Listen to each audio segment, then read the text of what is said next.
You don't need me to tell you. Douglas Engelbart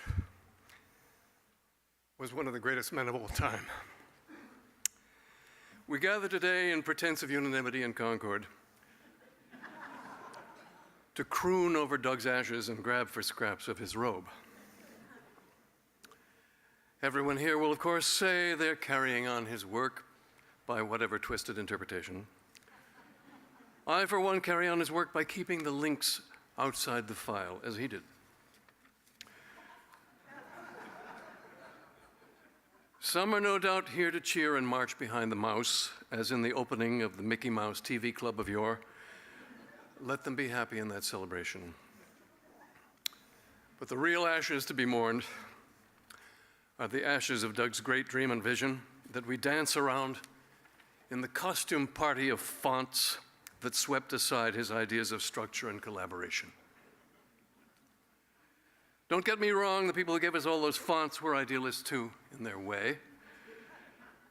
They just didn't necessarily hold a very high view of human potential. I used to have a high view of human potential. But no one ever had such a soaring view of human potential as Douglas Carl Engelbart. And he gave us wings to soar with him, though his mind flew on ahead, where few could see. Like Icarus, he tried to fly too far too fast, and the wings melted off. The melt-off began after the great demo of 1968. His team dispersed to seek fortunes elsewhere, and he was subordinated to an artificial intelligence department where his real intelligence was stifled. All too soon, the augmentation research center was gone, fobbed off on an aircraft company. He was cast out for the next 30 years into the endless spiral of what they call in Hollywood development hell, trying to find backing. Let us never forget that Doug Engelbart was dumped by ARPA, Doug Engelbart was dumped by SRI, Doug Engelbart was snubbed by Xerox PARC, and for the rest of his working life, he had no chance to take us farther. But for Doug, that great demo was only the beginning. That great demo which defined the corners of our world was only square one of his endless new checkerboard, the great playing field, the great workplace of sharing, cooperation, and understanding he sought to create. And alas, that only he could imagine. Just as we can only guess what John Kennedy would have done, we can only guess what Doug Engelbart might have done had he not been cut down in his prime. Perhaps the dynamic knowledge repository he imagined, the DKR, would not be feasible in a real-world corporation. Perhaps his notion of accelerating collaboration and cooperation was a pipe dream in this dirty world of organizational politics, jockeying and backstabbing and euphemizing evil. Of course he was naive. Gandhi and Martin Luther King pretended to be naive, but Doug was the real thing.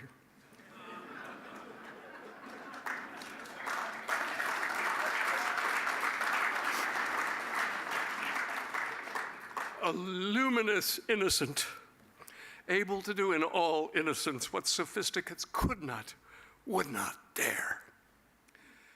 But that naivete accomplished a dazzling amount in those few years of his Augmentation Research Center, even as the knives were being sharpened for him. Did he actually have any more great inventions under that halo? We'll never know, will we? Doug hoped eventually to take on all the urgent and complex problems of humanity, dealing with them in parallel because he saw as the true and final challenge. Could he have done it somehow? Given us exalted, radical tools for optimization and agreement in this urgent, complex world of hurt and hatred? We'll never know, will we? But who better should have had the chance to try? To quote Joan of Arc from Shaw's play about her,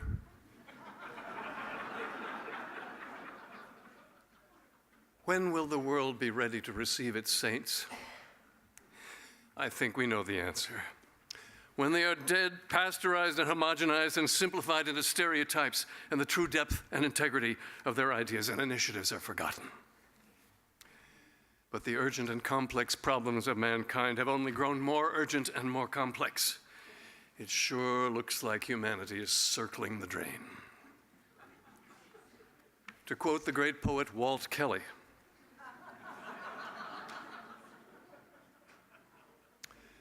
"The gentle journey jolts to stop. The drifting dream is done. The long-gone goblins loom ahead. The deadly that we thought were dead are waiting, every one."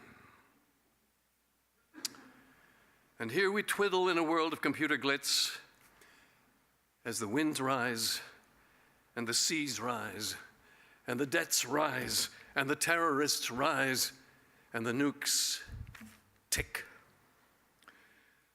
So I don't just feel like I've lost my best friend. I feel like I've lost my best planet. I'll give the last word to Shakespeare's Mark Antony.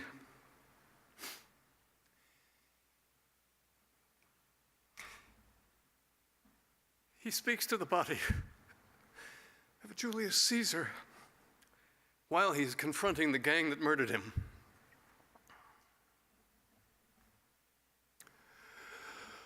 "Oh, pardon me, thou bleeding piece of earth, that I am meek and gentle with these butchers.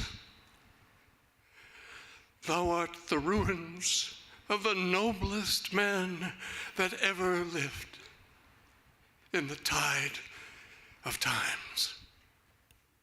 Thank you.